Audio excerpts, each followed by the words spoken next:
Imagine if today, in your everyday life, you found yourself in the reality of the Second World War. Not as a hero in a war movie, not as a soldier with a rifle on his shoulder and a dramatic soundtrack, but as an ordinary person. Someone with a job, a family, a home, plans for the future. Maybe you'd think you'd be able to handle it somehow. You'd adapt. That you have the inner strength, the courage, the will to survive. But real war isn't about what you think you can do. It's about what lands on your head out of nowhere. It's about what the times demand of you. And the truth is, you probably wouldn't survive. Not because you're cowardly, weak, or incapable, but because most people just don't survive. And in this video, we'll explain why. World War II wasn't just about battles, tanks, uniforms, and iconic speeches by politicians. It wasn't the chess game between countries that we see today through historical maps and archival footage. It was an all-out war. That is, it affected everyone and everything. There was no safe place, no neutral existence where one could just hide and survive. Everyone became part of this gigantic machine, whether they wanted to or not. Men, women, children, the old, the sick, the rich, and the poor. Whether you lived in the big city or in a secluded forest, whether you believed in any ideology or had no interest in politics, the war found you, and it changed your world from the ground up. It was far from just a question of whether a bullet would hit you. In fact, most people weren't killed by direct combat. They died in a much quieter but no less cruel way. They were hit by conditions that we now consider unimaginable. Lack of food, sanitation, medicine, fear, stress, helplessness, a cold that digs into the bones, the omnipresent insecurity, diseases that are easily cured with antibiotics today but were a death sentence then, bombings that came at night without warning, and politics that decided whether you had the right to live at all. Imagine losing your home one day. No prior warning. Just one bomb, one denunciation, one order. Maybe the Gestapo will arrest you for talking to the wrong person. Maybe they'll take your child away because you're Jewish. Maybe they'll put you in a camp because you have a different opinion. Maybe they starve you because the store hasn't had flour for weeks and you've exhausted your ration. Maybe you get dysentery because the water you drink is contaminated. And he's not a doctor. There's no pharmacy. There's nothing. Maybe no one will kill you outright. But maybe one day you'll just stop getting up. Because you don't have the strength anymore. Because you don't have anything to do. There were millions of people like that during the war. They died quietly, without a heroic story, without glory, just like that, starved to death, froze to death, suffocated in a shelter, collapsed mentally. They died in the bread line. They committed suicide. And it's not just about physical survival. It's about human dignity. It's about losing control of your own life. The inability to make decisions about their future. It's about living a daily life of permanent stress in which everything is temporary. A situation where you have to choose between the life of a child and your own conscience. When you risk death for helping someone, or for doing nothing at all but someone else decides it's suspicious. World War II was a hell that had no rules. It was a time when man was not man. When human life had almost no value. When you could be killed for your name, your looks, your beliefs, or just because you were in the wrong place at the wrong time. And these are not all extreme cases. That was the reality of millions of people. And if you imagine you were there today with your habits, your psyche, your addiction to technology, your body accustomed to comfort, you probably wouldn't survive. And not just because you'd be killed by a bullet or a bomb, but because war will suck you from the inside, slowly, systemically. No matter how brave you think you are, it doesn't matter what you would probably do. In war, you don't usually do what you want to do. You do what you have to do. Or you do nothing, and then the end comes. This video will show you why World War II was a trap from which there was no escape, and why you like me, like most people today, probably wouldn't have survived it, because it wasn't the world for us. It was a world that fed on suffering, silence, and randomness. And few were lucky enough to come out of it alive, and even fewer came out unbroken. Let's start with basic needs. Today you have access to clean water, food, electricity, heating, and medicine. In occupied Europe, these things were luxuries. Few can imagine it today, but the reality then was that even a simple bar of soap was as valuable as gold, and a simple apple could mean the difference between life and death. In many areas, rationing was introduced to distribute available supplies fairly. But fairly often meant very little in practice. And even if you had a ration book, it didn't always mean you would get your ration. The system was failing. Supplies were in short supply, transport was dysfunctional, and if you lived in the countryside, you could be ambushed by guerrillas or armed patrols. In the cities, hunger lurked everywhere. The black market was booming, but it was risky and expensive. Prices of basic foodstuffs skyrocketed. Buying a kilo of flour could cost a month's wages if you had any at all. And if the police caught you trading, you could be arrested or even executed. Thousands of people risked their lives every day just to get food for their children. The nutritional value of the food was pitiful. Vegetables were not available for months. People gorged themselves on substitutes, dried porridge, bran, rosehip tea if they were lucky. The lack of vitamins led to scurvy and other diseases that are almost unknown today. Bodies without vitamin C lost gums, teeth fell out, joints swelled, and blood vessels burst on their own. A weakened body was an ideal target for infection. This was compounded by a weakened immune system from stress, cold, and dirt. Hygiene was virtually non-existent in many areas. If you were lucky enough to have access to water, it was often contaminated. Sewage systems ceased to function, and with it spread diseases like typhus and dysentery. Hand washing became a luxury. Shaving and cutting hair ceased to be a priority, leading to the spread of lice and scabies. And where there's dirt and insects, there's disease. Imagine you get pneumonia. You take antibiotics today and you're fine in a week. Maybe you lie down for 2 days, turn on Netflix, and you're back to full strength in no time. In the war, you either didn't have any medicine or you couldn't get any. Doctors had limited supplies of drugs, bandages, tools, and time. Operations were often performed without anesthesia. Even the seriously wounded had to be treated on the ground in the mud among the rats. Penicillin was still a rarity during World War II. The Allies had it, but in limited quantities. The Americans produced it in large quantities towards the end of the war, but most of the supply went to the troops. Civilians hardly got any. It was virtually unavailable in Germany. The Nazis tried to synthesize it, but were unsuccessful. If you got sick, usually all you could do was wait. At worst, suffer, and in the most common case, to die. Medical care was disastrous. Many doctors were at the front or died in the bombing. Hospitals lacked everything. Beds, blankets, warmth. Patients were lying on the floor. Wounds were festering. Gangrene was more common than relief. If you had a fever, there were no thermometers. If you coughed up blood, there was no X-ray. And if you needed surgery, there was a good chance you could survive it only with a strong will. There was no health insurance system, no guarantee that you would be saved.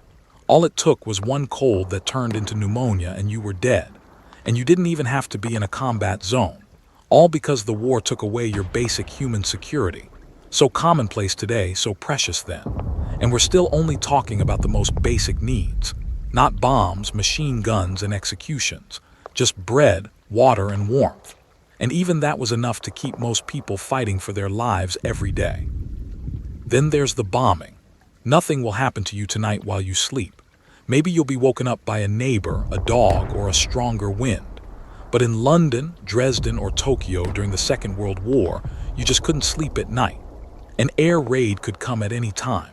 The sirens sounded like a death knell, sometimes several times a day. People had to keep an eye on the sky and listen to the news because falling asleep could mean death. Sometimes the warning sirens would go off just minutes before the first bombs started to fall. No time to prepare. Everyone ran for cover, often without shoes, without coats, without food. Just in their pajamas with their children in their arms. They didn't know if they'd get home or if that home would even be there. People slept in shelters, often in the cold and damp, without hygiene. Imagine a concrete room underground with stale air, lack of space, cold and darkness. No windows, no privacy. Children crying, elderly people suffering, toilets overflowing. Many of these shelters were not intended for long-term residents, but the war forced them to do so. People spent whole nights there, sometimes whole days when attacks were frequent. Bobbies were born in the shelters, people died there, people lost their minds. The psychological strain was indescribable. Imagine listening to bombs whistling and walls shaking every night. Every explosion makes you think the worst. People suffered from insomnia, paranoia, heart problems. Children played air raids because they knew nothing else. For them, it was a normal world. Most people had no psychological preparation for such stress. Nowadays, people talk about post-traumatic stress as a diagnosis. Back then, nobody dealt with it. It was normal to have nightmares, to lose your appetite, to be numb. The inhabitants of bombed-out cities were turning into survival machines. They ate when they could and slept when there was no alarm. They didn't know when it would end, or if they would even survive. The bombing of Dresden in 1945 caused a firestorm that literally sucked the oxygen out of the city. It was one of the most devastating operations of the Allied Air Force. People died of suffocation, even though they were relatively far from the epicenter. Temperatures in some areas reached over 1,000 degrees Celsius. The asphalt on the streets melted. Bodies burned to ashes in seconds. Those who took shelter in cellars often suffocated or were buried under the debris. Dresden was a cultural city, full of art, history, and civilians, and yet it was destroyed in a matter of hours. It is estimated that between 25,000 and 35,000 people died in this raid, most of them women, children, and the elderly. In Tokyo, the Americans incinerated about 100,000 people alive in a single raid, more than in Hiroshima. They used incendiary bombs to destroy the wooden buildings of the Japanese capital. The flames spread so fast that people had nowhere to run. Mothers ran through the streets with burning children in their arms. Some drowned in rivers. They jumped into hopping to save themselves, but the water was boiling. The streets were filled with bodies that burned before they hit the ground. Civilians didn't stand a chance. It wasn't a mistake. It was a calculated way to break the enemy and force a surrender, and that was considered military strategy at the time. And it was in the shadow of these events that other horrors that we now refer to as war crimes took place. They were common, recurrent, systematic. If you were a Jew, a Roma, a homosexual, a political opponent, or simply someone who was labeled an enemy by the regime, you were out of luck. The chances of survival were slim. Nazi Germany built a system of total persecution. Concentration camps were not only places of death, but also places where human dignity was systematically disintegrated. It was not just about killing. It was about destroying people psychologically and physically, depriving them of their identity, their freedom, and their humanity. People were tortured, forced into slave labor, subjected to inhuman experiments. The Dr. Joseph Mengele, for example, tested the effects of chemicals on children, performed amputations without anesthesia, experimented on twins, or measured how long it takes to die after injecting petrol into the heart. Children were separated from their parents, often as soon as they arrived at the camp. If you were weak or sick, you went straight to the gas chamber. At Auschwitz, the selection lasted only a few seconds. One gesture from an SS officer and you knew whether you were going to work or die. And even if you were not directly in danger of your life, daily oppression, humiliation, and fear were part of life. Prisoners lived in extreme deprivation, without sanitation, without food, surrounded by death. In some camps, there were mass rapes, attempts to systematically eradicate entire populations, famines that were deliberately instigated. Most of these people did not die fighting. They were ordinary people. Teachers, lawyers, children, artists, mothers, fathers, people like you. And if you lived in such a time, there would be no chance to defend yourself. It wasn't about survival of the fittest. It was about the survival of the random, and most were just unlucky. This was the reality of the Second World War. Not the heroic shots from the movies, but the systematic destruction of human life day and night, in the air and on the ground. The bullet was not the only way to die, and often it wasn't even the worst. There was a permanent fear in the occupied countries. It wasn't just fear of bombs or hunger. It was a daily, suffocating, and omnipresent fear of the people around you, of the regime, of denunciation, of interrogation. The Gestapo arrested people for the slightest suspicion. You didn't have to do anything. It was enough that someone said something. Sometimes it was personal revenge. sometimes envy, or simply the desire for a reward. The Germans offered food, cigarettes, or money for information. Someone could turn you in, and without evidence you could disappear. Sometimes they came for you at night, sometimes during the day at work or on the street. They took you away without telling anyone where. Maybe you ended up in jail, maybe in interrogation, maybe on a transport, and maybe you never came back. Fear became a way of life. People stopped speaking up, started whispering in their homes, closing their windows when they had sensitive conversations. Children were warned not to ask questions, and especially not to say anything to strangers. One wrong sentence at school and the whole family was in serious danger. In some areas, so-called collective responsibility was deployed. That is, if something happened, the whole community was punished, sometimes murdered. The resistance was heroic but also deadly. What we see today as acts of heroism were then a bet on life. Making leaflets, carrying messages, hiding people, all these were acts that could have led to execution. And not just you, but your whole family. For hiding a Jew, everyone under one roof was at risk of death. That's not an exaggerated metaphor. People had to be sure they trusted absolutely everyone around them. The slightest betrayal meant tragedy. In the Netherlands, more than 70% of Jews were exposed, the highest in all of Western Europe. The Nazis had an effective network of spies and informers. They used not only technology but psychology. They created an atmosphere of insecurity, and paranoia became a daily reality. If you weren't completely stealthy, sooner or later they would get you. And stealth didn't just mean silence. It meant surrender, acceptance, no questions, no resistance, no emotional swings. Not too much joy, not too much anger. Anyone who stood out was suspect. Those who helped were eliminated. And those who tried to resist often did not die quickly. Prisoners were tortured, broken, forced to reveal their loved ones. Often you didn't even have to be a resistance fighter, it was enough to be related to someone who was. Do you think you would fight? Like a soldier? Maybe a sense of duty, pride, courage would prevail. But even there, the chances of survival were slim. Over 2 million people died in the Battle of Stalingrad. It was one of the bloodiest and most brutal battles in human history. Soviet soldiers often went into battle without weapons, relying on a fallen comrade to leave one behind. If anyone retreated without orders, they were to be executed by their own. Soviet NKVD troops shot deserters on the spot. The cold was merciless, temperatures dropped well below -30 degrees. The soldiers were freezing in damp uniforms, without blankets, without fuel. The Germans lost hundreds of thousands of men in the winter because their equipment was not adapted to Russian conditions. More soldiers froze to death from the cold than from bullets. Many fell asleep in the trenches and never woke up, not to mention the injuries. In the field hospitals, they operated without anesthesia, in conditions that were at best makeshift. Gangrene, infection, and shock were common causes of death. There was no such thing as psychological help. If you started screaming from stress, you were branded a coward. If you were hallucinating or having seizures, you were taken away and usually never came back. If you fought in the Pacific, you were facing jungle terrain, tropical diseases, hunger, mental decay. The enemy knew no mercy. The Japanese did not capitulate. They considered death in combat an honor and captivity a disgrace.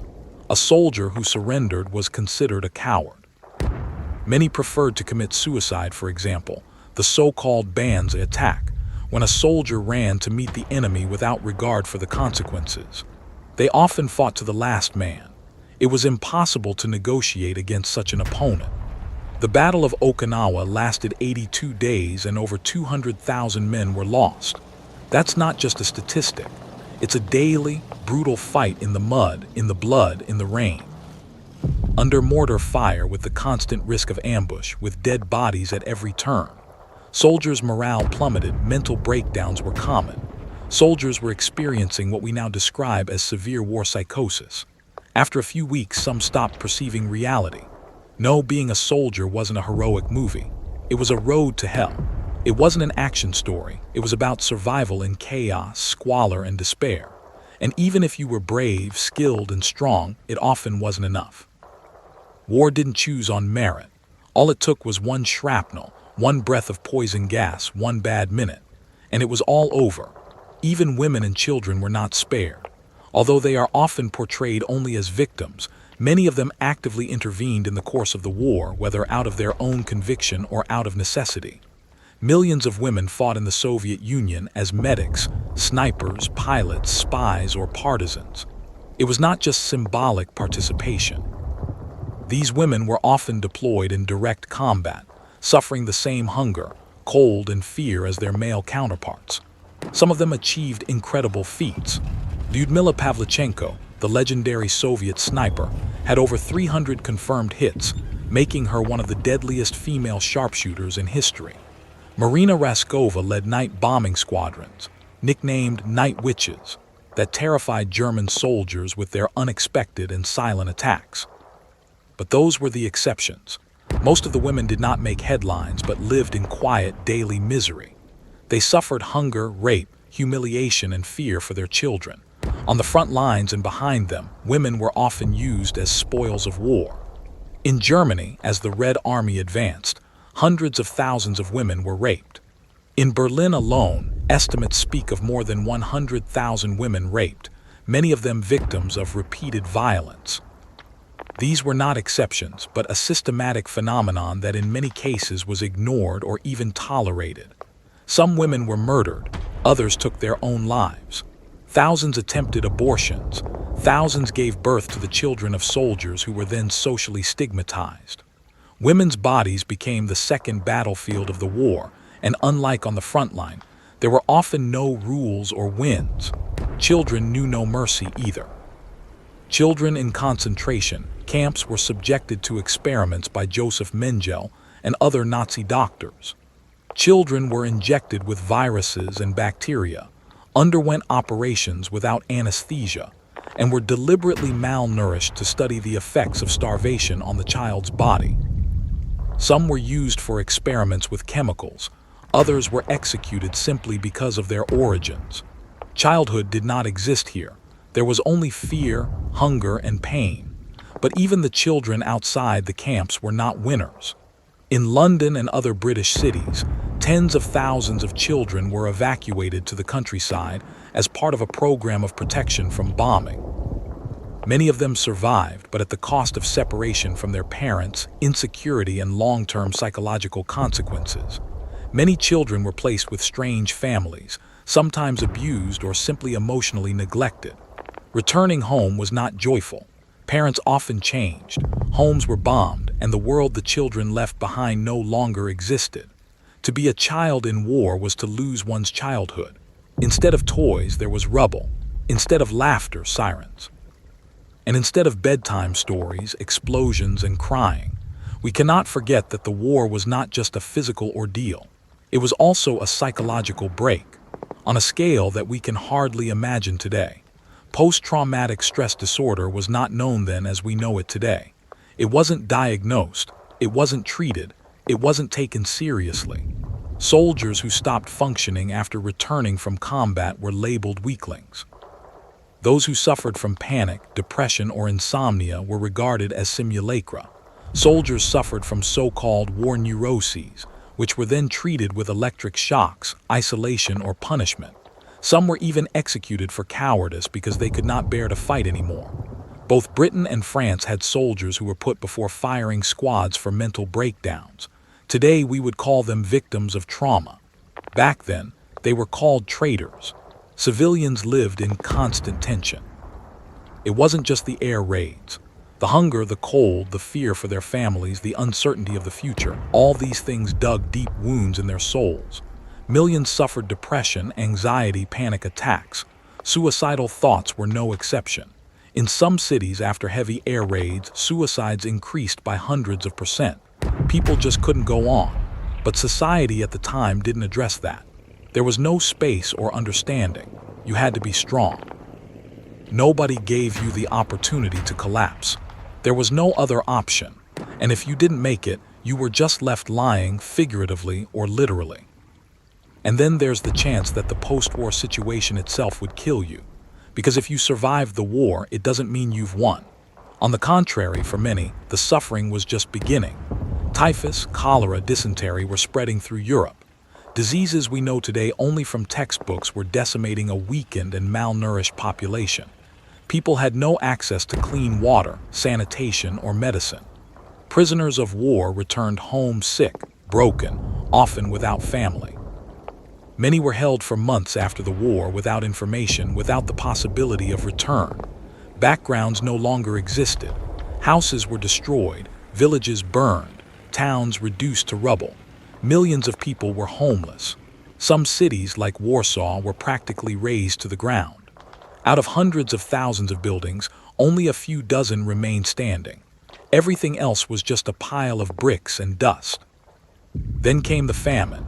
In the Netherlands, for example, over 20,000 people starved to death in 1944-45 during the so-called hunger winter. In Germany, hundreds of thousands of displaced people from the East were homeless. Eastern Europe was under the influence of the Soviets, and a new regime was emerging, bringing with it further repression. People who survived the Nazis were often persecuted by the communists. Many war heroes ended up in prison, in camps, or were executed. The war ended, but the suffering continued, and for many, it never ended. It is also worth mentioning that most of us live in relatively comfortable conditions today, a comfort we take for granted. Many of us have no real experience of hard physical work, real hunger, exhaustion, or intense and prolonged pain. We have not known what it means to freeze without heat, what it means to get up every day with an empty stomach and a heart gripped with anxiety. Our bodies are not used to scarcity, to cold, to life without security. We are a generation that grew up in relative abundance, with access to medical care, potable water, the internet, and 1,000 ways to escape reality. If we're cold, we turn up the thermostat. If we're hungry, we open the fridge. If we're tired, we rest. Compared to the past, we are more vulnerable mentally and physically. The people of the 1930s and 1940s were, after all, a little better prepared for such a world. They lived in a reality where manual labor was common, where children helped in the home from an early age, where resilience was not a choice but a necessity. They knew how to fix their own clothes, build a fire, grow their own food, take care of themselves without electrical appliances or digital instructions. Our grandparents' generation was used to physical exertion, to the simplicity and harshness of everyday life. But still, even their experience could not protect them from the horrors of war. Millions of them died. Courage and resilience are important, but often not enough against bombs, famine, or genocide. World War II claimed an estimated 70 to 85 million victims. This represents approximately 3% of the world's population at the time, 3 people in 100. It was the bloodiest war in human history, and most of those who died were not soldiers. They weren't the ones with guns in their hands, training, or uniforms. They were civilians, people like you, mothers, fathers, children, grandparents. They died in bombing, starvation, in camps, on the run, in the cold, from disease or violence. Many of them didn't even know why. They were simply in the wrong place at the wrong time. That was enough. So if you ever think you might have survived World War II, try to imagine the following. You get up every day feeling like it could be your last. You turn out the light because the light at night might bring a bomber. Your child may be killed in an air raid. You may be taken to a camp because of your background or because of your views. You may lose everything, your home, your health, your dignity. You may be offered bread by a neighbor and turned over to the Gestapo. You can be arrested without reason, held without trial, tortured, enslaved, left to starve, freeze, and suffer. You can be a hero, but you can also be a victim, and the chances of surviving it all are slim. And even if you survived, it doesn't mean you'd be okay. People who survived the war have carried scars all their lives, whether on the body or on the soul. Some never slept again without nightmares. Others didn't talk about what they had experienced for the rest of their lives. Some suffered remorse for surviving while their loved ones died. Many were unable to form relationships, to raise children, to believe in the meaning of the world again. War is a hell that cannot be understood from books, films, or documentaries. Although we try to do so, we cannot fully grasp the deep and systematic disintegration of humanity that war brings. And perhaps that is why we should appreciate more the fact that today we live in a time of peace. That we can sleep in peace, eat when we are hungry, and express our views freely. Because most of us wouldn't actually survive the war. And that's not weakness. That's just reality. Peace is not a given. It's a rarity. And it's up to us to keep it.